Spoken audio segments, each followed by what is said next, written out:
I guess I'm just showing my current ship that I'm working on right now.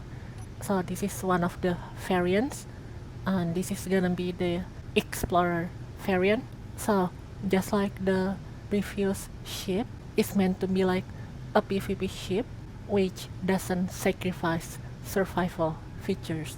So if you're fighting a non-PvP ship on the ship, you will most likely win. And if you're fighting pure PvP ships and PvP players, you will still be competitive.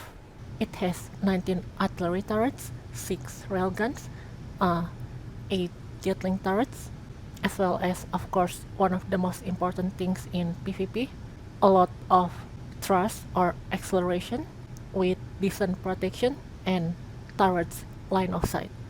And I also have a more PvP variant up there, which I'm gonna show you guys in a second.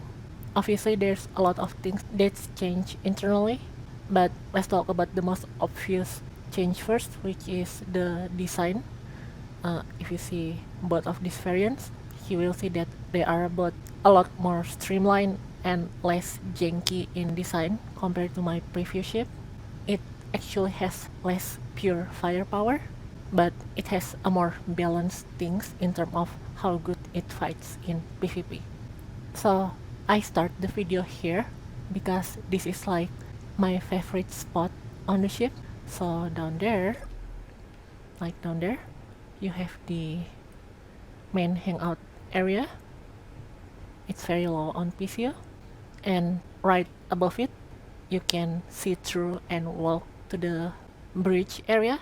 And instead of filling this area with a lot of control station and stuff, I actually try to make this as comfortable and as functional as possible for the social role function of a ship in survival. Because of course in survival you won't have like 5 other crew members with you or something like that, but most likely you will have 1 or 2 friends with you, or maybe 1 or 2 faction allies. Sometimes you want to give them a tour of the ship while you fly the ship, or maybe you want them to fly the ship while you sit back and enjoy the view. So this whole space over here is designed over that natural, emergent, social interaction of Space Engineers survival gameplay. And of course there's a more protected bridge down there, but let's check the other part of this interior first. And here's the main hangout area like I mentioned before. It's designed to be as low PCU as possible while still being comfortable and look modern, while adhering to Space Engineers' mechanical and technical design aesthetic or language. So the whole area is white and gray. It's designed to blend in with the space outside. So it's like the ship and the space outside is one or connected. So there's no jarring transition between the exterior and the interior of the ship. So we have a very smart use of a bar here, which is only 1 PCU. And there's another bar here. And here's the captain's quarters. It might still change, we'll see. And if we walk down here, we will go downstairs to the other living area. And here's the transitional room with everything you might expect from a social kind of space. This is one of the jump drive.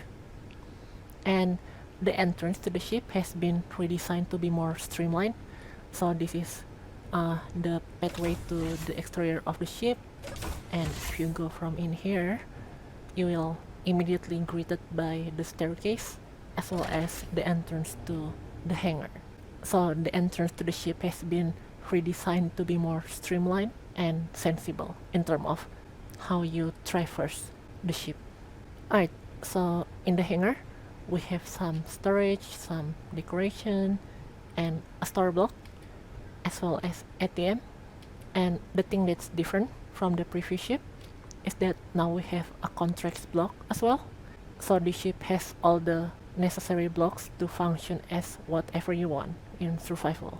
It can be a store, it can be a contracts giver, and of course it has a safe zone so you can do those 2 things safely. Alright, let's move in to the interior now. And this is the internal bridge, which is of course the most protected area of the ship, with a lot of heavy armor, a lot of layers of heavy armor surrounding this place, which is the PvP bridge of the ship. And if we go down here, the toilet is still in the same spot over here. And here's some decoration. And this is the mess hall. It's been redesigned to be more social friendly, so it's less cramped, but it still functions the same, as well as still being low on PCU. And if we go here, you will find the crew quarters, which is more private now, and it gives a better view of the outside world, so it doesn't feel as cramped in here while still being decently protected. So in total, there's 3 beds in the ship, which is about the amount of people that might use the ship at the same time. And here's the medical room, one of the respawn points on the ship.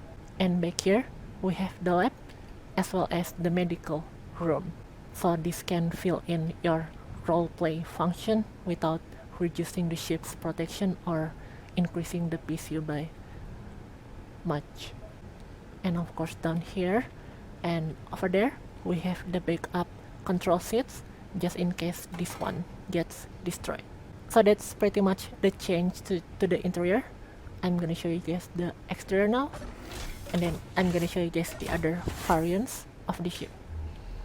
So here we have some trimming to make it adhere more to the exploration design language of the ship. Of course, the other variants are different.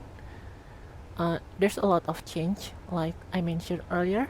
There's now 6 railguns on the ship, and there's just a lot of things internally that's changed as well. So despite the size being shorter, the ship actually still has 2 jump drives, 2 refineries, 2 assembler, and 10 large hydrogen tanks, as well as some backup tanks, and it has enough small cargo containers, which can carry about 2 or 3 large cargo containers worth of stuff, because there's just a lot of them in it. And one of the biggest changes as well is the addition of these 2 large atmospheric thrusters. I never had this on the ships that I've released before because they don't work in space, so they are not that PCU efficient compared to hydrogen thrusters.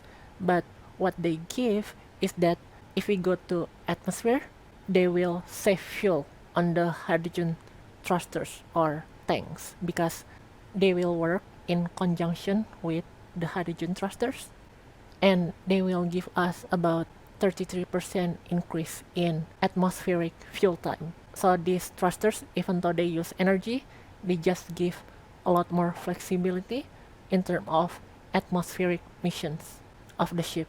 And of course in here, things are still pretty much the same. This is the backup respawn point.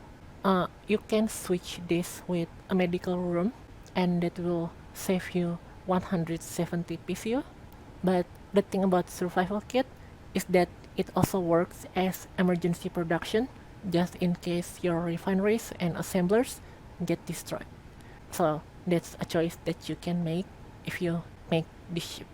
Alright, let's check the other variants now.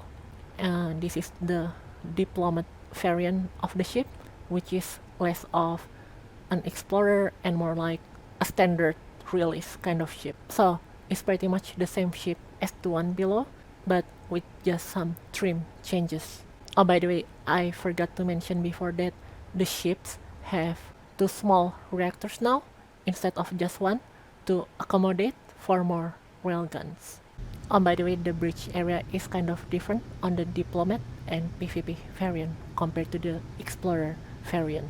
Alright, so I'm gonna show you guys my personal PvP variant now, which I will also release with the other variants. So this is Dale, Deep Space Arm Long Range Explorer. It's meant to be like a big rig trucker kind of theme, and it's meant more for PvP. So instead of 19 artilleries, it only has 17 artilleries, but with 10 railguns instead of 6. Because in today's PvP, one of the most dangerous threats is a fast-moving PvP ship, and you just won't be able to hit those with artillery turrets or other guns unless you get in point-blank range. So in this ship, the artillerists are meant for keeping the enemy busy in terms of dodging, while we try to shoot at the enemy with the railguns. But of course, they can still do a lot of damage if the enemies don't dodge as much, or if you're fighting a less fast enemy. And here's the rest of the change to the side. I'm not sure whether or not I want to keep this. It's like an exhaust that produces smoke to make it more like a truck, but that does use 50 PCU, so I might remove that. And here we have all the different trimming. It's meant to be like a big rig truck, so there's a lot of chrome, and here's an emulation of a fuel tank. But of course this is also functional because this is heavy armor, and there's just a lot more thrusters as well as a lot more gyros. Because when you talk about PvP and you use forward firing fixed guns like the railguns, you need a lot of gyros to be able to aim faster. And here's the difference on the back of the ship. So it's like a truck kind of from behind. Alright, I'm gonna show you guys the interior now. So the interior is pretty much the same as the other two ships, just with some trim changes. So I call this the deputy suit. We've got extra gun rack, and we've also got cables and Netflix in here. So yeah, those are my upcoming ships. I will release them soon and give you guys a video of it, as well as the Steam Workshop links after I finish making them.